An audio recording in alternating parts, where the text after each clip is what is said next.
Randy Steadwell.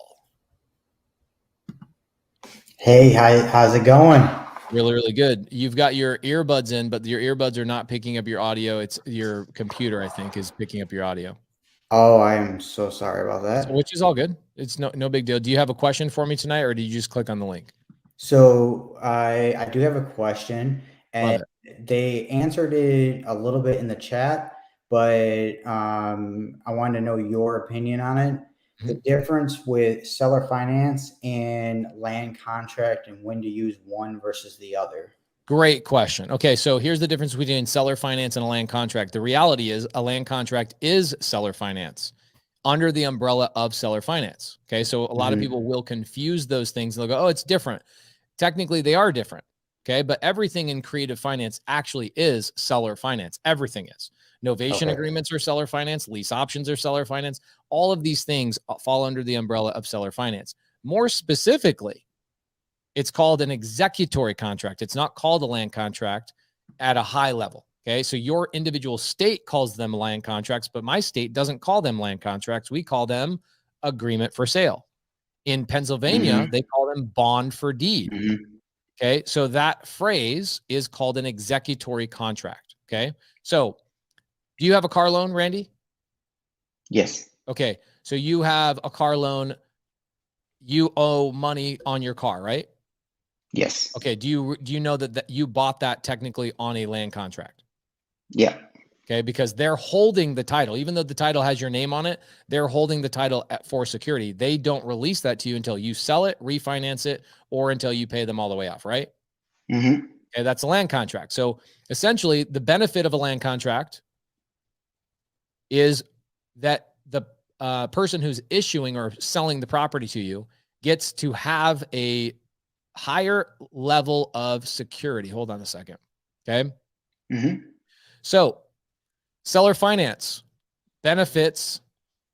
Seller finance, the biggest difference is that you receive what as the buyer? What do you get in return that makes it a pure seller finance deal?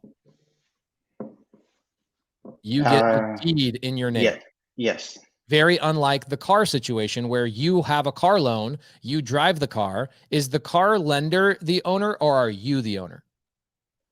When you have the deed, you are the owner. Okay, but in a land contract, that is not correct. That's correct. Yeah. A land contract, you have interest. You have legal ownership of the property. The deed, the title, all of those things have already technically been issued. They just have not been recorded. Okay. So you are the owner in a executory contract, but in a seller finance, you hold the deed. It's public record. You can pull up your name. You have deed of that property. That is a pure seller finance deal. Okay. An executory contract, same thing, except in an executory contract.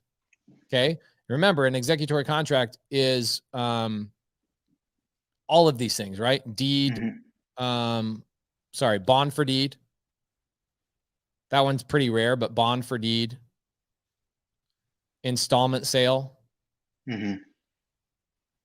Okay. Arizona, we call them agreement for sale. Okay. Okay. Land contract, contract for deed. All of these things are literally the exact same thing, but just a different state. Okay. Just to be clear. Okay. So the only thing, what's wrong? You're right. I'm sorry. You just know all the answers, don't you? There you go. Okay. So in an executory contract, this benefits the seller because whoever holds the deed and whoever controls the deed has more leverage, right? So they're controlling the deed. It doesn't mean their name is on the deed. Their name is on the deed, but you have already written in your agreement that you have control of the property. You can do what you want with it. You get the appreciation, the depreciation. You get all the amazing, amazing things. Okay. But why would this actually benefit you is from time to time, there are people like the HOA, people like the IRS, people like the state taxes, all sorts of situations where you're going through and you're going to buy a property from a seller. Okay. Here's your seller. Here's their house. Seller has a first lien position with Wells Fargo, let's say. Okay. Yep. They then have a second lien from the IRS. of $200,000. They then have a third lien because of the HOA for $20,000. They then have their brother who gave them a personal loan. By the way, this is a very literal example. Okay. Mm-hmm. They got a personal loan from somebody, and that's in a fourth lien position. So they have 4 liens on the property. What if I want to buy this property sub 2, but I don't want this person to know about it? I don't want this person to know about it, and I don't want this person to know about it until I'm ready for them to know about it. Okay. Make sense? Makes sense. Makes perfect sense. I just gave you $100,000 of value right there in that answer. Yes, you did. You will literally never find that on YouTube or anywhere else on the internet that breaks that down that way. That's why I wanted to ask. So when's the proper time? So okay. When the proper time is now I can acquire on an executory contract, but I can also dispo on an executory contract. So the person who is the person selling, okay? Yep. Sometimes you're the buyer of an executory contract, and sometimes you're the seller if you're going to sell it out on seller finance, okay? Mm-hmm. So the seller is in a more powerful position, okay? Okay. The other reason why you would buy on an executory contract is because some people who can't overcome the due on sale clause, okay? The due on sale clause, if you guys go to Pace Morby YouTube and type in Pace Morby due on sale clause, I answer how to overcome the due on sale clause. But if you don't have powerful negotiating skills and you have a seller or an agent or somebody that says, what happens if the due on sale clause happens or the acceleration clause or and the answer to that is executory contract. Acquire the property on an executory contract rather than sub 2, rather than seller finance, because what happens is you control the deed. I'm sorry, you control the asset, but the deed stays in limbo until you are ready for it to be executed. Does that make sense? Makes perfect sense. There you go. So awesome. All you knuckleheads out there that are worried about the due on sale clause, there's your answer. That's how you overcome that with your seller. 1, get better at negotiating. 2, if you have a seller or an agent that just doesn't understand stuff, then jump over to an executory contract. Nobody teaches executory contracts in real estate except for me. I don't know. I haven't met anybody that teaches executory contracts. Okay. Now, I got to say one thing, and I want to say thank you to you, by the way. You've inspired me to create how I run my Facebook group, and it's Metro Detroit Off Market Real Estate Group. And so what I do, like, I'm trying to get where everybody helps each other out, and try to keep any negativity away, things like that. And so what I'm also doing to add value to that is I'm going there live every Monday night at 8 p.m. and I'm interviewing everybody that I can find who will talk about real estate, and also doing something like you're doing here, doing Q&A, answering questions, but also interviewing the person that I bring on. So it goes live to my group as well as my YouTube channel. I only have about 32 subscribers on my YouTube channel, so that's not big by any means. But, I at least want to say thank you because you have inspired me to do that. I've been wholesaling for almost 2 years now. And right now, I do primarily JV deals, help new wholesalers get into the business because Detroit is very, very hard to comp. And so I specialize in helping people to come to the market and wholesaling and get things under contract. So you've inspired me to do that, by the way. So thank you. You're welcome. Yeah, it's at one point I had 39 subscribers on my YouTube channel as well. Yeah. We all had to pass that milestone. So keep going. It takes a while. It takes about a year to really gain momentum on YouTube.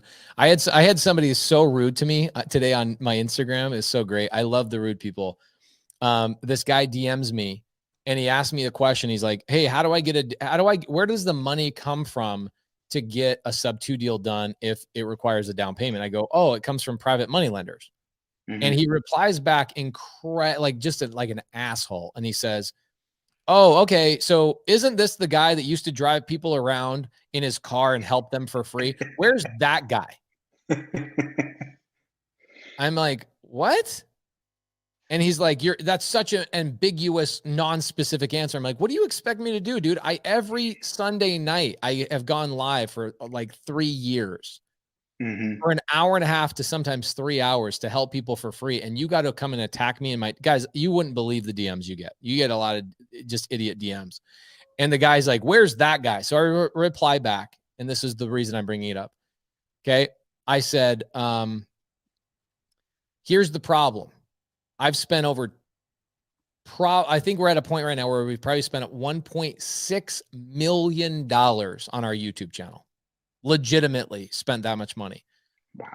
Equipment, editing, right? Flying to houses that I own to shoot. We literally spent $5,000 on one video to go and interview a seller. This was so poorly done. I was so pissed off about it. But this is the kind of lessons that you learn. I'll show you this real fast. You'll appreciate this because you're on your journey. Okay. Yep. So I care so much about providing value to people that I will go spend money to interview a seller of why are you selling this house to me for $0 down, 4% interest, etc. Okay. So I have this great video. I just had my team repost it for a second time because they did it so poorly the first time. And I'm not even quite sure if they did it better or worse the second time, but it just happens. You spend a lot of money. Okay. Let's see. 11 days ago.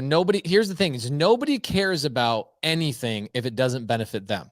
Okay. Right. So like, look at this. You'll see the videos that are like, okay, if it's salacious or false advertising, then people will watch it. Okay. Or if it's like, oh, there it is. This is the video he made a comment about. Cause I was talking about, I used to drive people around in my car, which I don't do that anymore. I will randomly do it. I did it about a month and a half ago. I drove people on like a 5 or 6 hour road trip and just pick 3 random people. Yeah. But people do not care about anything unless it benefits them, which is perfectly fine. And I'm okay with that. But there's this one video I did where I just redid it. Let's see.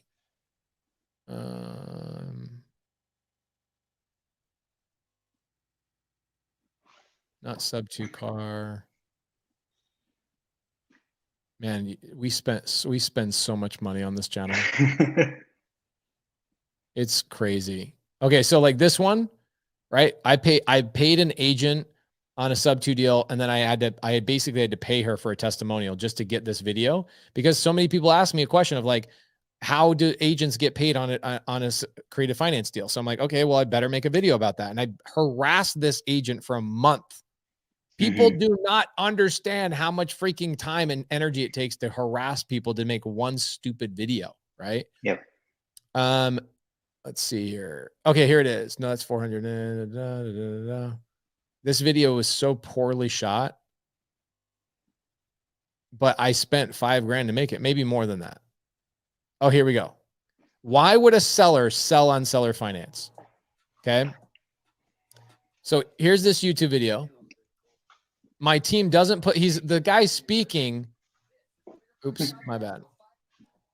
The guy is speaking in such a heavy accent, and they of course don't put any subtitles on anything. You don't see anything. My team didn't turn the camera sideways. I flew to Texas with my video guy to make this video to answer this question. Why would a seller sell on seller finance? I remember watching this video. I watch all your content, so it's phenomenal information. Yeah. But it cost me $5,000, and my team did such a piss poor job of it. Wow. So bad. You know, it's a learning experience. And I was like, okay, well, I got to point the finger at me, all that kind of stuff. It means the world to me when people are like, hey, I was inspired by this. I'm like, yeah, thank you. Because I don't think people realize how much time and energy we put in this YouTube channel to help people. Okay. And, dude, keep doing what you're doing. Keep helping people. You'll get way past me. You'll beat me. You'll get to 200,000. I know how much it takes to do all of it because I actually used to be a photographer and so I used to do commercial work a lot. I did it for about 10 years. So I'm 39. I know I don't look like it, but I'm on my 3rd career right now, and that's not real estate right now. So I have a day job, a 9 to 5. Yeah. So- Having a 9 to 5 is great. See, and even Mark, like we spent millions of dollars to like help people. And the first thing that people's thought process is like, yeah, that agent interview was horrible too. It's like, thanks, man. Yeah. We fight so hard to like give you guys value and do things for people. It is so freaking hard, man. It's so hard to like really help people out. Yeah. And you just got to fight through it, dude. There's just, you're Yep. going to have 95% of people have gratitude in their hearts and they get the information that nobody else gave them. And 5% of people just turn into complete assholes. And they're just going to pull you down, negate you. And then you go, this is what you do. You go, I am so grateful that you showed me how hateful you are. So I never have to deal with you ever again in the future.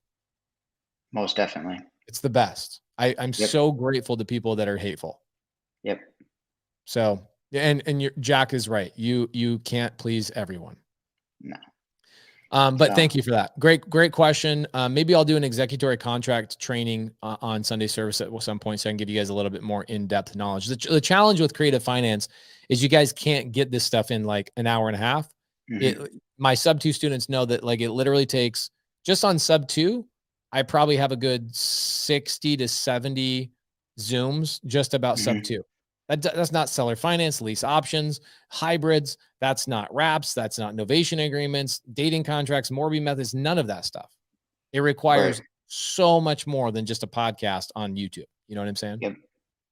But good job, bro. 100% agree. Keep doing Thank your you. thing. Make sure you put your Facebook group in the side so people can join. Awesome. I definitely will. Cool.